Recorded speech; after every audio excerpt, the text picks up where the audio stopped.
All right, we're going to welcome everyone back to today's second round pregame press conference from Austin, Texas.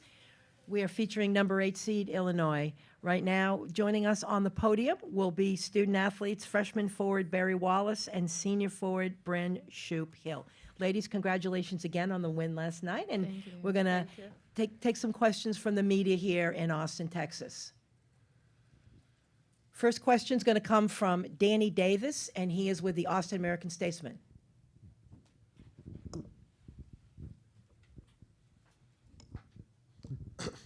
Both Brynn and Barry. When you watched Texas last night, when you've seen the film, just what kind of stands out about them aside from them being a number 1 seed? I mean, for me, what I took is just their size, athleticism, and how intense they are on defense. I think that's something that we can also relate to and something that we have to prepare for. But yeah, overall, they are just in every position. They're super tall, super athletic, so it's definitely something we have to watch out for in our game. Yeah, I agree. Obviously, just like their defense, and they're playing really hard. The whole game, they have a lot of good players. So just knowing that we have to come out and be aggressive and match their physicality and just match their energy on the court. So just being prepared for that. Other questions here? Sam? No? We're going to go back to Danny Davis of the Austin American-Statesman then. Danny? How much did playing in the Big Ten prepare y'all for the NCAA tournament and playing a team like Texas? I think just having that good competition every single game definitely prepared us. Some of the top teams in our league, I think, kind of match up or are similar in some ways with Texas. So I think that's definitely good preparation for us.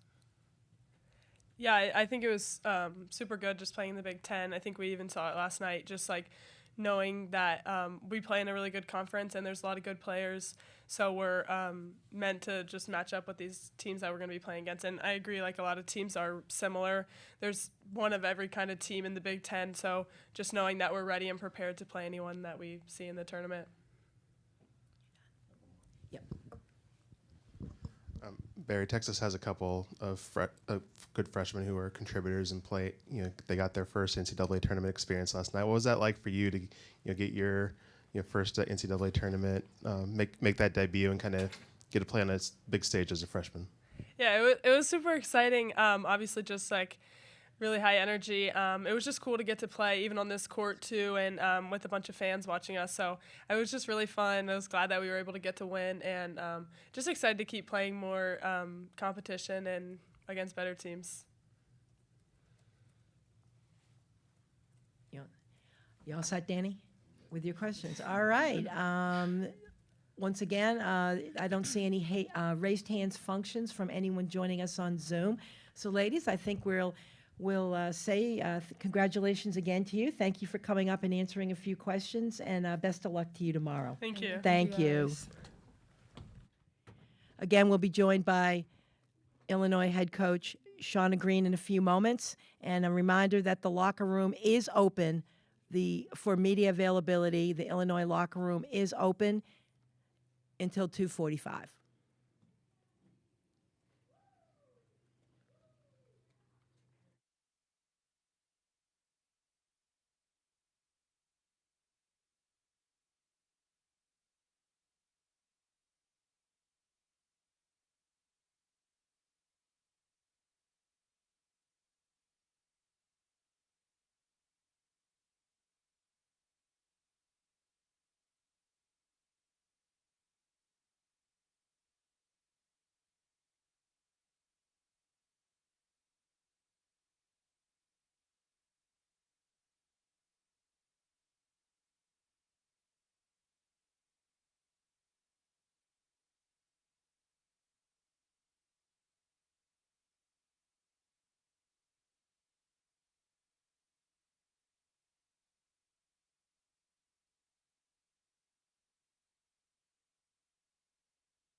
We'd like to welcome everyone back to today's NCAA Division I Women's Basketball Championship second round pregame press conference from Moody Center here in Austin, Texas. A few minutes ago, we heard from the number 8 seed Illinois student athletes, and in a few moments, we'll be joined on the podium by Illinois head coach Shauna Green. Illinois advanced to the second round with a 66-57 victory over number 9 seed Creighton last night, and they carry a 22-9 record into tomorrow's second round game where they will face number 1 seed University of Texas at 1 p.m. Central. Again, for those of you that are joining us on Zoom, please use the raised hand function if you wish to ask a question. We'll be joined by Coach Green momentarily.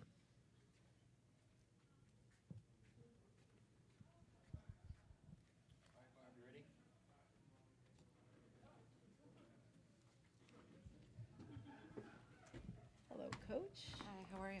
Good.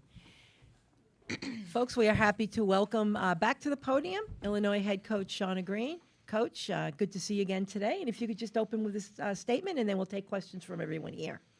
Yeah, no, we're super excited to see you guys again and to be back here. And, you know, really great win for our program last night against a really good Creighton team. You know, I know we've said it last night, but have not won a tournament game in 25 years for this program. So this is a really big step for us. And, you know, now we have a really tough task of playing, you know, a really, really good Texas team on their home court.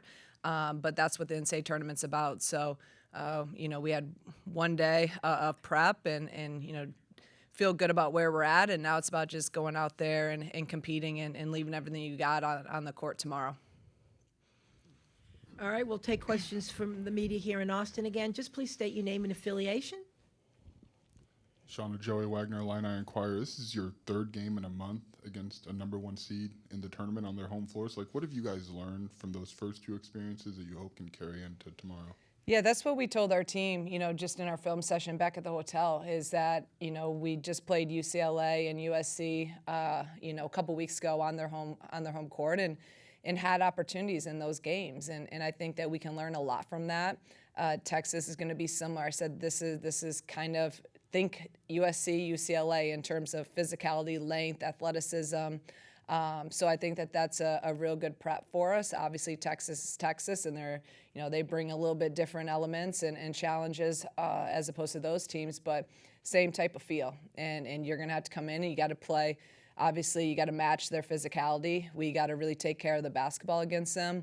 And you got to play with a great deal of toughness if you want to have a chance to, be in the game in that last battle that we always talk about, have a chance to win. Coach, Sam from Fansided. Yesterday you said y'all have been the underdogs really all year. With all the hype around Texas being in Austin, how do you make sure that doesn't weigh too much on your players? Yeah, I don't think these guys are a veteran group. They know we're locked into what we want to do, and we know the challenges that we have. We've been like the same thing going out to LA and having to face those two schools. Obviously they're top 5 programs. No one in the Big Ten went out and did that trip and won. So we've been there. We understand it. It's going to be hard, but every game you play in the NCAA tournament is really, really hard. And that's the thing. Like in the women's side, it's really, really hard to get to the Sweet 16 on our side, especially if you're not the hosting team. So obviously you got to give credit to those teams that are hosting because you do your work in the regular season. But I think you would see a little bit more parity and maybe some more upsets if we went to like the men and went to neutral sites. Danny Davis, the Austin American Statesman. Shauna, I'm not going to ask you to compare the players, but you've played Juju, you've played Lauren. Mm-hmm. Why do you think Madison Booker, from what you've seen on film, belongs in that class, that first-team All-American class?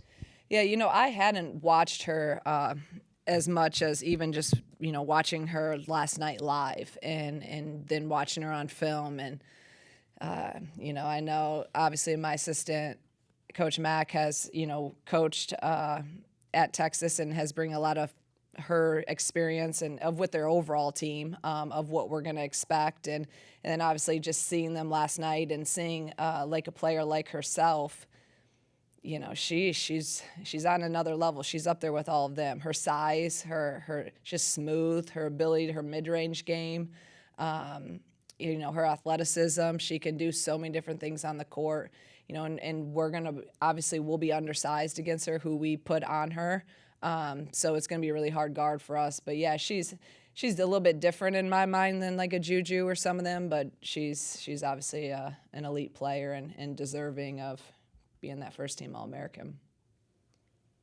Danny, do you have a follow-up question for right now? You're good. All right, we're going to go to Jim Fortuna from the Associated Press. Jim? Coach, what kind of challenge do you face with the Taylor Jones, kind of the whole Laker rotation they have, and the physical nature of that lineup?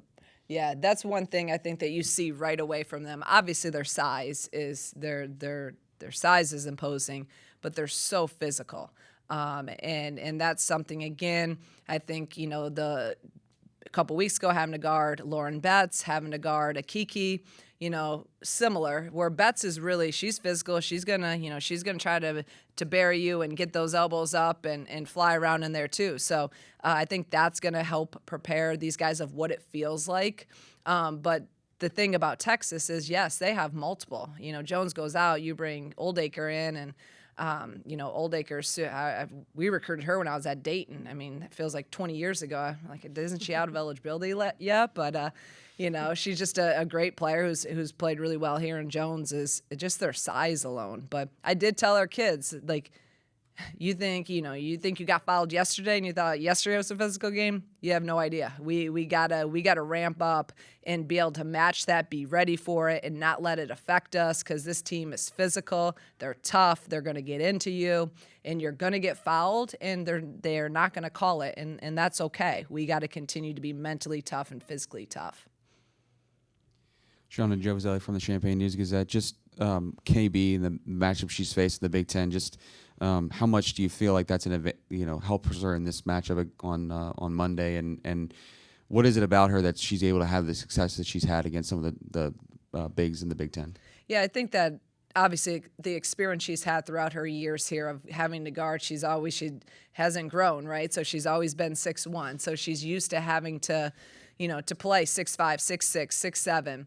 And the thing I love about KB is how much she's grown as a defensive player in her time here. I mean, you guys remember her first year with us. She was getting fouls left and right. She, getting frustrated with some of that. She's so poised now, and she understands, how to wall up. She understands how to do her work early, how to hit them high, keep them high. She understands angles. She understands how to utilize, her disadvantage of lack of size to her advantage with her quickness and just her mind. So Betts, Markowski, Kiki, I mean, go down the line, Sarah Williams of great elite bigs in the Big Ten. She's felt and faced players. I'm not going to say they're exactly the same, but she's had experience with bigs. Jim Fortuna of the Associated Press. Vic was talking about how tough he thought your team was. Obviously, this could be a real grind. You obviously like the mental aspect of what your team can bring to this game. Yeah, I mean, that's great. I'm glad he said that, because that's what we want. That's the culture. That's what we want. We want to be tough. We want to be blue collar. We want to just be one of those teams that's gonna outwork you and be disciplined in the fundamentals. And the mindset of just coming and we may be short, we may not be as tall as everyone else, but that's okay. We're gonna work really, really hard. We're gonna do the little things and the details really, really well. We're gonna be disciplined in everything. We're gonna play really, really hard together and united. And I think that's what's made us good this year and the last couple years is. Again, we don't have the athleticism and the length of some of these teams that we faced, and sure also don't have it like Texas does. So we look like we walk out there, Jen's 5'6" and KB 6'1", and they're all 6 feet and up. So it's okay though. Shauna Wagner, Illini Inquirer. Did you sense it all last night, just like a pressure relief from your team to get that first one here, and just I don't know, for relaxation or anything like that? That's a good question, Joey. And I really didn't sense that they even had that pressure. I probably had more that I felt. It was probably more of relief for me. But I personally didn't think that. I thought they handled it really well. I really do. I thought they handled the 2 weeks, the lead up, coming out of the Big Ten tournament. I thought they handled the prep well. I thought they handled even when, they went on some runs. I didn't sense pressure. I sense anticipation of playing and being excited to have the opportunity to win. I think we were really confident. We believed we could win that game coming in. So yeah, I also think though tomorrow, I think like we all know everyone expects Texas to win, right? So we are the underdog. Everyone's gonna, all the pressure is on them. We have zero pressure. We can just go out there and play. Obviously, we're competitors and we put pressure on ourselves because we want to be elite and we want to be great. But yeah, all the pressure's on them right now. We'll go back to a question from Danny Davis from the Austin American Statesman. Danny? Obviously, Calamity has a relationship with Vic. But I'm wondering, have your paths ever crossed? Do you know him at all, aside from me, coaching against him tomorrow? Yeah, I don't know Vic, personally. Obviously, recruiting trail, and when I called him to talk to ask him if I could talk to Calamity about coming to Illinois. But yeah, I don't know him, but I have a ton of respect for him and what he's done everywhere he's been. He's one of the best coaches out there, and what he's done here at Texas, what he did at Mississippi State. I mean, everything what he does. I'm a defensive-minded coach. I love his defensive mindset. His teams are tough. They're physical. What he has done is what we're trying to build, our program to be, with consistency and be able to get those, high-level kids to be able to compete for, obviously, conference championships and national championships. Jim Vertuno, Associated Press. Are you okay with the early afternoon tip-off time, and what time will you have to start things in the morning? Yeah, I'm great with it. I love it. I think I got the text from our ops person last night at like 1 a.m, and she's like, "We're playing at 1." I was shocked. I thought it for sure be a 6:15 or 7 o'clock game. I think that's, if I was Vic, I would not be happy with it. I'm sure he's not happy with it because at home you'd want to play later, so your place is full, right? And I'm sure we're going to get an unbelievable crowd anyways, which this atmosphere last night was unbelievable, even our game. But, how they do stuff here and this arena and this setting, I was really impressed with for their game and for our game. But, 1 o'clock's fine. I hate waiting around. Our players, you don't like to wait around. Let's wake up. Let's have pregame. We'll walk through, and then we'll get to it. And we're not taking I think they gave us a 6 a.m. option to shoot around. We have 6 players. I said, I don't want to tell you what I really said, but no, we're not taking it. With Jasmine, she had that big 3 last night, and she's kind of done a little bit of this and that. How do you look at what she's been able to add to you guys this season? She's been huge, and talk about a tough kid. She's battling through, has battled through a lot of different, nagging injuries, and obviously now with the hamstring and, literally kind of playing on one leg and hadn't practiced really coming into this game, practiced a couple days full. So toughness is Jasmine, right? And whatever she needs to do for us to impact winning, she's willing to do. And that's what I love about her. Last night even going in, like, if she can just play unbelievable defense, I don't even really, care if she scores. Now, that was a big-time 3 she took in a big-time moment, but I thought her defense was elite. I thought she changed, especially against a team like Creighton. We're going to need her tomorrow defensively. And again, I'm just really, it's just when you have kids like that are willing to put it on the line and play through some injuries is what you love to see as a coach. We have time for one final question. Go ahead. Shauna Green from the Champaign News-Gazette. I remember you talking about before the tournament, just Barry Wallace and the experience that she was going to get in this tournament. Just that first game from her and maybe the moment not being too big for her. What did you kind of see from that game and what can benefit her down the road? Yeah, she doesn't look like a freshman. She hasn't looked like a freshman all year, really. She was poised. She was aggressive. Everything she's really been to us all year. And we know what she's capable of doing. Got her in a lot of action that we wanted. We were really intentional with that because we knew we could have some advantages and mismatches in certain positions with her. She made some big-time plays, big-time shots. Obviously, the one that everyone remembers is the offensive rebound off the free throw. it's just that's a veteran play, right? But she's well beyond her years in terms of her IQ, in terms of how she sees the game. She's just I don't have enough time to sit up here and say what she's done this year and how much she's just blown we knew she was going to be an elite player, like that. But it's hard. It's hard to come in as a freshman and to be able to perform at the level she's performed is absolutely amazing. Coach Green, we want to really thank you and appreciate your time today with us, and the best of luck to you and your team tomorrow afternoon. Thank you. Thank you, everyone. That will conclude our press conference for today with the University of Illinois. A recording of this press conference we posted in the NCAA Digital Media Hub at www.ncaa